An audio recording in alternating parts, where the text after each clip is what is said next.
I don't know where I am. They've taken all that I had, smuggled in for a lucrative trade, beaten, bartered, broken in until I obey. Good afternoon. Welcome to Canada World News. I'm Sarah Becker, and I will present a short documentary on child slavery in the Ivory Coast chocolate industry. Child slavery is a serious problem in the Ivory Coast.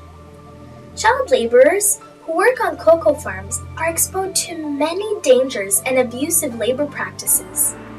On the global market, the Ivory Coast is known to be the largest exporter of cocoa, and farmers employ more than 10,000 children who are trafficked from neighboring countries to work for little or no pay. There are many reasons why children are being enslaved by cocoa farmers.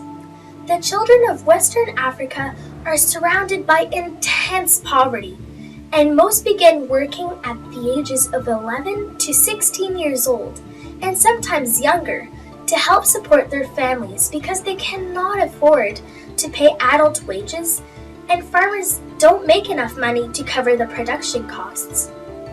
Other children are recruited from neighboring countries such as Mali and Burkina Faso by traffickers who profit from them by selling them to cocoa farmers who in turn use child labor to keep the production costs low and competitive. Parents are lied to and told that their children will be given an education, work skills, and the ability to send money home. Unfortunately, for many children, this is not the case, and they're exploited on these cocoa farms. Also, their living conditions are inhumane. Part of their work on the farm involves using machetes to cut open cocoa pods, which can cause severe injuries and scars on their limbs. They're exposed to many toxic industrial substances, such as insecticide sprays, without wearing protective masks and clothing. Instead of an education, they're forced to do hard manual labor, 80 to 100 hours a week. Pieces of land are sometimes given to grow food, such as yams and cassava, but other than this, they're expected to find their own food, which consists mostly of corn paste and bananas. They do not have access to clean water or bathrooms, and sleep on wooden planks in cabins or adobe houses that accommodate less than 10 people. During the night, the farmers lock the children's cabins to prevent them from escaping, and if they are caught, they're severely beaten. In order to help remedy the problems associated with child slavery, the chocolate industry has implemented the Fairtrade certification, which ensures that farmers get a fair price to cover the basic cost of production even when the market fluctuates. They also receive a premium, which is a small amount of money that can be used to sustain their needs and the communities, and to protect themselves and their workers. In turn, farmers need to provide a safe work environment, ensure that illegal child slavery is not used, and that working conditions are satisfactory. With the premium, they can decide how they want to invest it, whether it is to improve their business, provide healthcare, education, or develop community projects.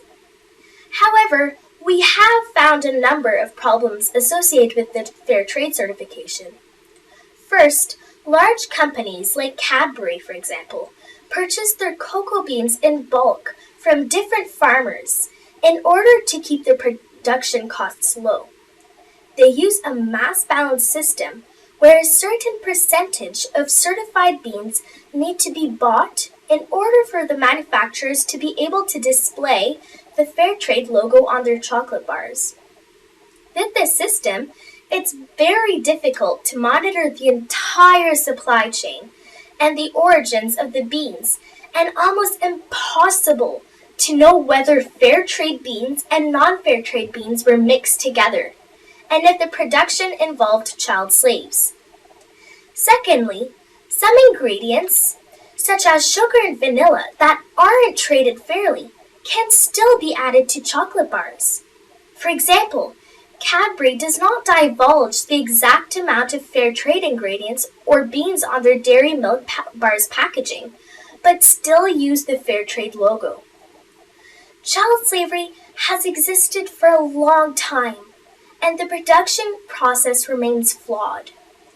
As a result, children suffer greatly because of the abusive practices on farms, and farmers have difficulties sustaining their businesses financially.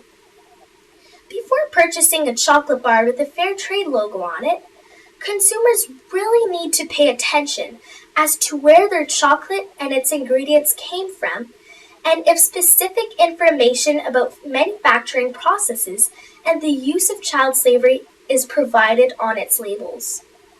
Together, we can make a difference in the lives of these children.